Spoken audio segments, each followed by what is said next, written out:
चलिए शुरुआत करते हैं आज के इस बेहतरीन सेशन की, जिसमें हम फिजिक्स का एक बड़ा ही शानदार चैप्टर है प्रकाश से संबंधित, उसके बारे में अध्ययन करते हैं। तो सबसे पहले प्रकाश के बारे में जानने का प्रयास करते हैं कि प्रकाश आखिर क्या होती है। अगर आपसे प्रकाश की डेफिनेशन पूछी जाए तो आप प्रकाश के बारे में क्या बताओगे, लाइट क्या है? तो लाइट के लिए बेसिकली एक जो डेफिनेशन निकल के आती है वो ये है कि प्रकाश एक ऊर्जा है। प्रकाश एक क्या है? एक ऊर्जा है जिससे हम वस्तुओं को देख पाते हैं। यानी कि प्रकाश वस्तुओं को देखने योग्य बनाने वाली एक ऊर्जा है जिसकी अनुभूति आंखों द्वारा होती है। ठीक है, ये डेफिनेशन आप प्रकाश के बारे में लिख सकते हो। इसके बाद प्रकाश परावर्तन का एक बेहतरीन नियम है जो हम पढ़ते हैं।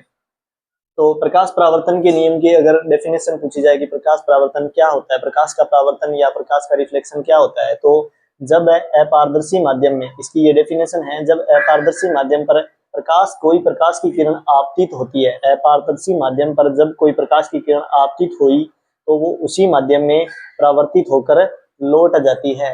इस घटना को प्रकाश का परावर्तन कहते हैं। ठीक है, अब परावर्तन होने के बाद में जैसे मानो कि कोई ये किरण थी ए किरण इस अपारदर्शी माध्यम से टकराई और टकराने के बाद इस दिशा में लौट गई, माध्यम चेंज नहीं हुआ लेकिन उस दिशा में लौट गई, तो ये जो घटना हुई इस घटना को प्रकाश का परावर्तन कहते हैं।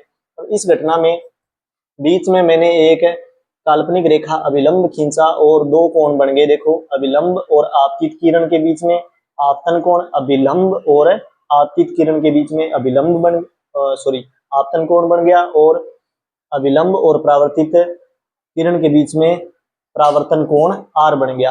आपतन कोण आई से डिनोट होता है और परावर्तन कोण आर से डिनोट होता है। अब इससे संबंधित कुछ नियम निकल के आते हैं, वो बहुत बार परीक्षा में पूछे जाते हैं। तो ये परावर्तन के नियमों के नाम से जाना जाता है। कभी कभार पूछ लिया जाता है कि परावर्तन के नियमों को लिखिए। तो आपसे अगर परावर्तन के नियम पूछे जाए तो बेसिकली 3 नियम है, बहुत आसानी से याद हो जाएंगे आपको भी। जैसे पहला नियम है कि आपतित किरण, परावर्तित किरण और अभिलंब, ये आपतित किरण, ये परावर्तित किरण इधर गई और ये बीच में मैंने काल्पनिक रेखा एक अभिलंब खींचा है, तीनों एक ही तल पर होते हैं, एक ही तल पर होते हैं। ठीक है, वेरी इजी। इसके बाद में कोण आई और कोण आर एक दूसरे के बराबर होते हैं, यानी कि आपतन कोण और परावर्तन कोण सदैव क्या होते हैं? बराबर होते हैं। आपतन कोण और परावर्तन कोण हमेशा बराबर होते हैं, यानी कोण आई इज इक्वल टू कोण आर। इसके बाद में परावर्तन के पश्चात तीसरा जो नियम है, परावर्तन के पश्चात कुछ चीजें नहीं बदलती है, जैसे वेग नहीं बदलता है, तरंगदैर्घ्य और आवृत्ति नहीं बदलती है, लेकिन क्या बदल जाती है? तीव्रता बदल जाती है। जो पेनापन है, तीखापन है प्रकाश का, वो बदल जाता है। ठीक है, दूसरे आगे अगर इस टॉपिक के आगे बात की जाए तो इसके बाद जो है वो है प्रकाश परावर्तन के प्रकार, यानी कि परावर्तन कितने प्रकार का होता है। तो परावर्तन बेसिकली 2 प्रकार का होता है, एक तो नियमित परावर्तन होता है, दूसरा होता है विसरित परावर्तन। अगर मैं नियमित परावर्तन की बात करूं तो जब प्रकाश किरण किसी समतल माध्यम से, समतल अपारदर्शी माध्यम से टकराती है तो वो नियमित परावर्तन करती है। जैसे समतल माध्यम से टकराएगी ऐसे नियमित परावर्तन करती जाएगी। ये नियमित परावर्तन है जिसे हमने ऊपर उदाहरण में भी देखा, इसी प्रकार का उसमें परावर्तन हो रहा है। आपतित किरण आई और अपने एक सही मार्ग पर चली जाती है।